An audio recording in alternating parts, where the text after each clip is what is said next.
সকালে একজন আইয়া একবারে বাস টাস পয়রা হ্যাঁ পয়রা গেছে গা। কলেজে পড়ছে? হ্যাঁ ছাত্র ছাত্র রংমালা স্কুলে? আর পাবলিকও পড়ছে রংমালা স্কুলে রংলা স্কুল। আজকে সকালে না? আজকে সকালে। এই জায়গাটার নাম কিটা?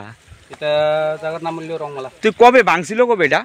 এটা বনার সময়ে গত আগস্টের বন্যায়? গতবারের যে কত মাস এক বছর উপর হয়েছে। এক বছর এই বনার সিজনে ভাঙে গেছিল। অনেকদিন এরপরে নতুন ব্রিজ আইছে, আওয়ার পরে যে ছোট কইরা যে বানিয়ে দিয়ে গেছি ইঞ্জিনিয়াররা, এরপরে আবার জল প্লাট হয়ে গেছে গা। প্লাটের পর এটা কোনো মেরামত করা হয়েছে না, আবার পুনরায় আবার নতুন এই ব্রিজ কর্ম হয়তো খনন করতেছে গা, কিন্তু অন্য কাজ চলছে না।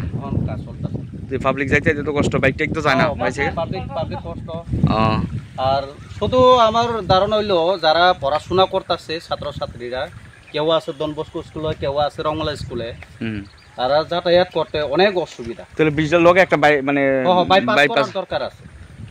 এই বাইপাস নাই দেখে তো মানুষ হয়রানি হয়ে গেছে প্রায়। তাহলে 1-1.5 বছর ধরে এমন চলছে না? প্রায় 1.5 বছর। আপনারা কি চাইতেছেন এখন? আমরা চাইতেছে রাস্তা কাজ হোক, ভালোই হোক, তবে একটা বাইপাস কইরা যদি দেই তাহলে মানুষের উপকার হইবে।